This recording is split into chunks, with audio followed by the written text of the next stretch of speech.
ကဲမနက်မိုးကလင်းတာနဲ့ချွေးပြန်တယ်ဗျာနော်လုပ်ငန်းလုပ်ရတာမကြီးတွေနဲ့ဆိုတော့ထမင်းဟင်းချက်က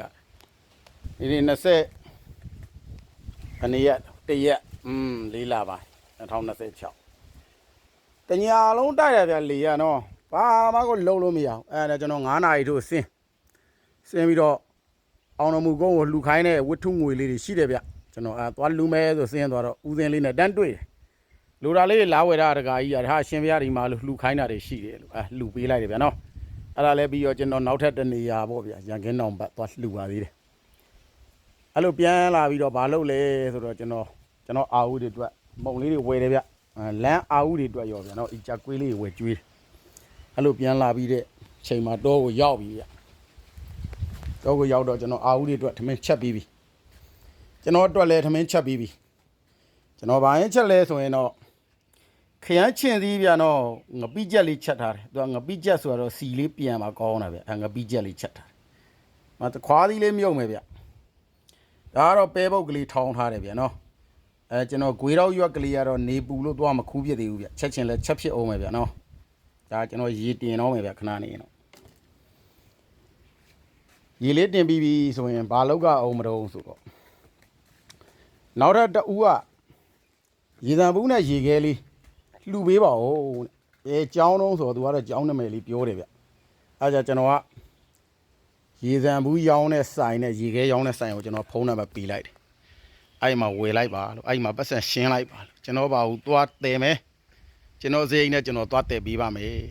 ဘာကြီးမို့ဓာတ်စီတွေပါတည်းလွယ်ရလားတဲ့သူကလည်းဝေးရနေမှာပေါ့ဗျလွယ်တယ်လို့တော့မဟုတ်ပါဘူးလို့ကျွန်တော်စီမှာလာတဲ့လူတွေကသူတို့ကမြို့တွေကလာတော့စီလေးထုတ်လာရင်နဲ့ဘာကြီး2ဘူးလောက်ယူထားလိုက်ဗျရော့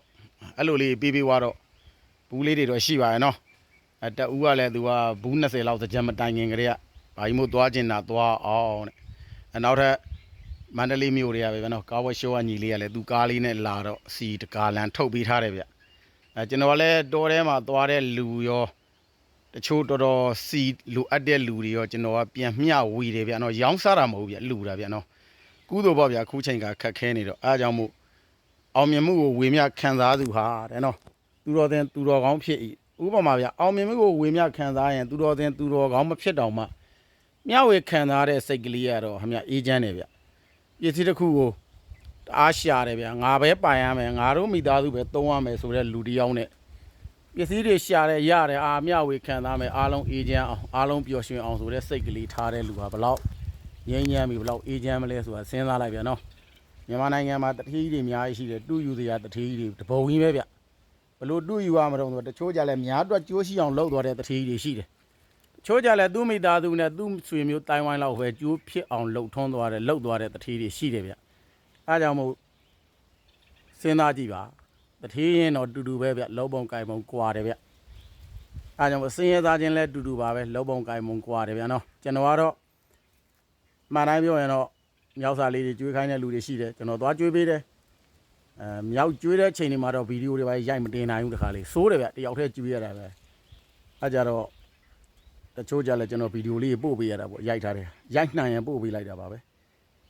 တချို့နေရာလေးတွေလိုအပ်တာလေးလှူဒန်းခိုင်းရင်လည်းသွားလှူဒန်းပေးတယ်ဗျကျွန်တော်လုပ်ကိုတော့ကျွန်တော်ကရင်ဆုံးချိန်ကပ်ပြီးအောင်လုပ်တယ်ဗျသူများခိုင်းတဲ့လုပ်ကိုတော့ချိန်တိကျလုပ်ပေးရတာပေါ့ဗျဘယ်နေ့ဘယ်ရက်ဆိုတာနဲ့ရင်သွားလုပ်ပေးရတယ်ကျန်တာကတော့ကျွန်တော်လုပ်ငန်းကတော့သူတို့လုပ်ပြန်လာမှခုဒါမနက်ပိုင်းဆိုလှူဒန်းပြီးလို့ချက်ပြုတ်ပြီးသွားပြီခု9နာရီခွဲဆိုတော့ကျွန်တော်ရေတင်တော့မယ်ဗျာနော်10နာရီခွဲရင်ကျွန်တော်ပြန်ဆင်းရအောင်ပါဗျရေမချိုးနိုင်သေးဘူးနော်ရေစံဘူးနဲ့ရေခဲသွားကြည့်ပါအောင်ကဲအားလုံးလူတန်းတဲ့လူတွေရောမလူတန်းတဲ့လူတွေရောအားလုံးပြည့်စုံချမ်းမြေ့ကြပါလေနော်ယောဦးရောရှင်းဆိုတဲ့လူကြီးတကြံတရွန်းလုံးမျောနေဟာမြမလာဘူးဗျာတရသီးတွေကရပြီလို့သလားဟွာကော့ကော်ရွာနဲ့အုပ်ရင်ရပြီလို့ဒီမှာမှဲ့ပြီးကျွေးနေပြီဒီပင်ရတဲရာပင်ရဟိုလမ်းတက်ကပင်ရသုံးမယ်သလားအဲ့လေတော့ပြောလိုက်အောင်ဗျကျန်တဲ့ပင်တွေကတော့ငှက်စားပလေးစီလို့ဟိုဟာဒီဗရံများငမောက်တွေကတော့ထားလိုက်တော့နော်ဗရံများငမောက်ကတော့ငှက်စားပလေးစီတော့အဲ့ဟိုကလည်းဒီဘက်တစ်ချမ်းကတော့ခြံထားလိုက်ဗျအတူရွေးတို့ငှက်တို့ကတော့စားတယ်ဗျ ဒီမှာဗျဒီအသီးကြလည်းမစားကြဘူးဗျာနော်သင်္ဘောသီးပြူသီးလို့ခေါ်တယ်ဗျာတော့တော်တော်သီးတယ်ဗျာဒါဟုတ်ဒီကောင်းနေမစားဘူးဗျာချင်လောက်တယ်ဗျာငါပြောလဲတော့မသိဘူးစိုက်တော့စိုက်တာပဲတောက်ထောက်ပေးအောင်မလေရက်တိုက်တော့ခါညှော့သွားကဲဒါတော့ငှက်တောက်တဲ့ကန်တွေရေဖြစ်မယ်ဗျာနော်ဘာလို့လဲဆိုနေရတာဘူးဒါငှက်တွေကတောက်ရုံနဲ့မဟုတ်တော့ဘူးရေတွေပါချိုးတယ်ဗျာဟဲ့လာရွှေဝါရွှေပြူစော်တာနေတော့လဲစော်ရုံနဲ့ဟိုတစ်ပင်တွေပါကြိုက်ဖြက်နေကဲဒါတော့ရေထွက်ပြီဗျာနော်ဒီဘားလေးပိတ်လိုက်တာနဲ့လူရနာတင်ပြီပေါ့ဗျာ